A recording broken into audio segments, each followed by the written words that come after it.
Hello, citizens, and welcome back. When we first heard about the RSI Hermes, a variant of the already established RSI Apollo design, many people were skeptical about its purpose and utility.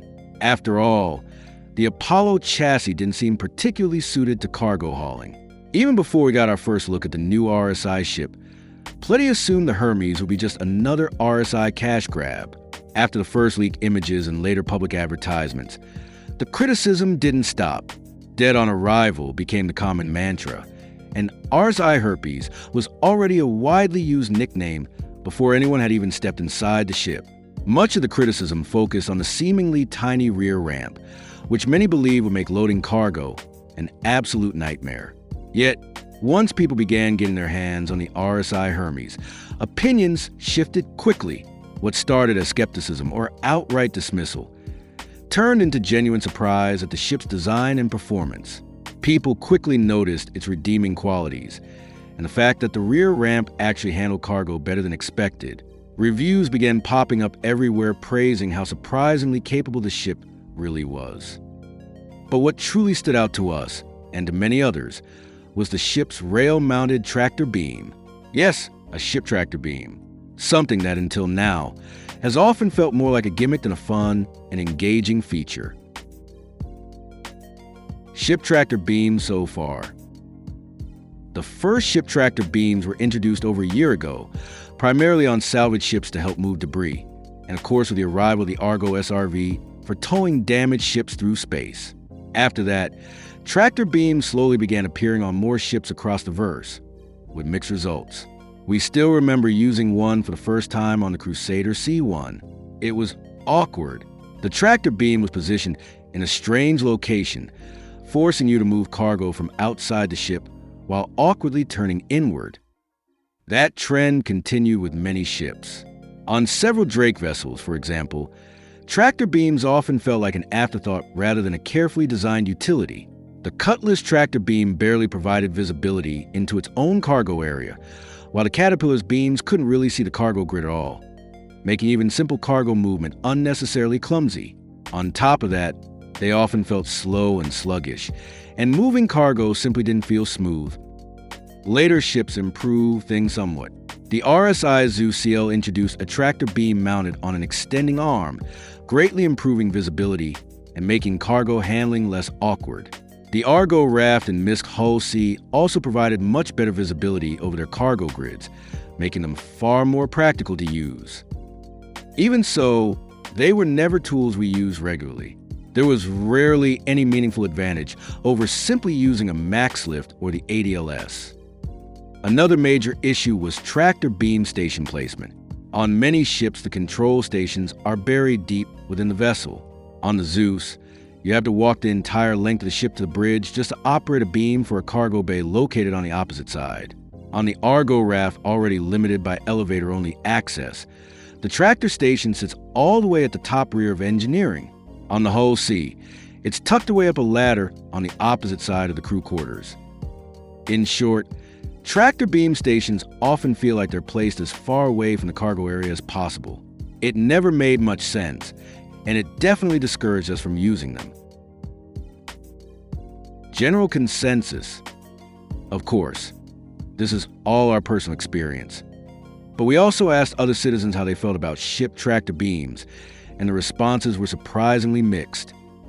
A large number admitted they rarely or never use ship-mounted tractor beams, preferring handheld tools or the ADLS. Others, however, said they use them regularly on certain ships, especially the Argo Raft, Nomad, Taurus, and a few others. One surprising consensus was that the Prowler utility still has one of the best tractor beam implementations to date. Many people said their usage depended entirely on the ship and how the beam was integrated.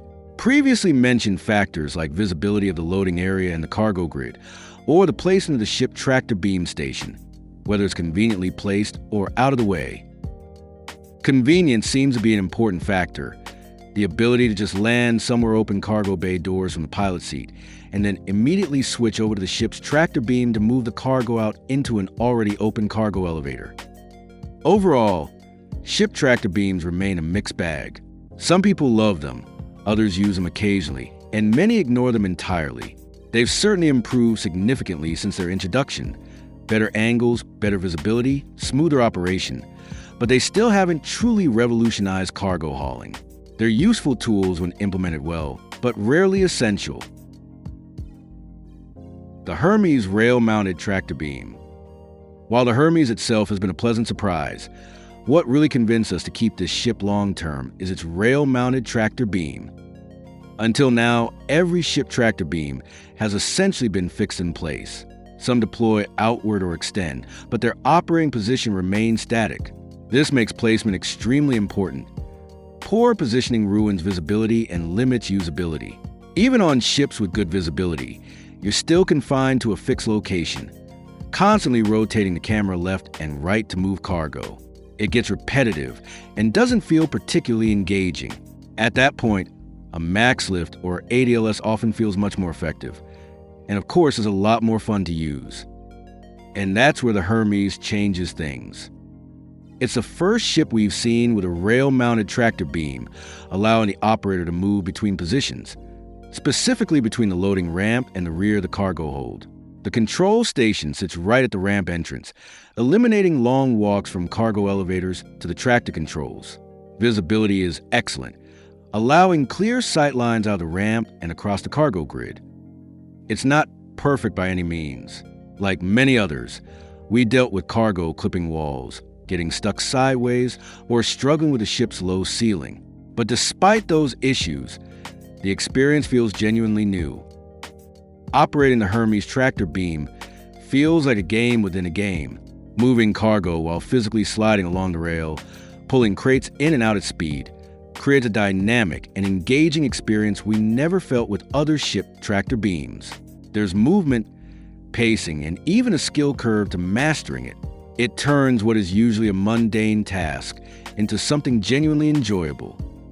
So yes, it still has flaws, but it feels special. It transforms a tractor beam from an optional utility into a feature you actually want to use. It's not just an optional tool anymore. It's a fun, exciting, and useful utility. So what does the future hold? Tractor beams have already come a long way since their introduction. Early versions felt clunky, awkwardly angled, and painfully slow. Over time, some improved, better visibility, smoother handling, and more practical designs. We remember when the ADLS first launched. It felt strange and difficult to control, but after a few updates, it became one of the most enjoyable and effective tools available. It truly shined during the resource drive, when ADLS was stationed next to every cargo elevator of every outpost in Stanton, and everyone used them because they are such a convenient, fun, and useful tool to move cargo with. The Hermes tractor beam feels like the next big step, a potential game changer. It shows, just like the ADLS, how tractor beams can evolve from basic utilities into an engaging and fun system. Turning cargo handling into something that feels interactive, it adds a layer of enjoyment to what could otherwise be repetitive work. Looking ahead, we hope more ships adopt similar movable tractor beam designs. Upcoming ships like the Drake Ironclad and RSI Galaxy could be perfect candidates. And maybe older ships might receive updates as well. We could easily imagine the Argo Raft or even the Hercules C2 benefiting from rail-mounted systems. There's huge potential here, and we genuinely hope RSI's innovation with the Hermes sets the standard moving forward. Thank you for listening. Agree or disagree? Leave a comment below or subscribe for more. Hope to see you again next time.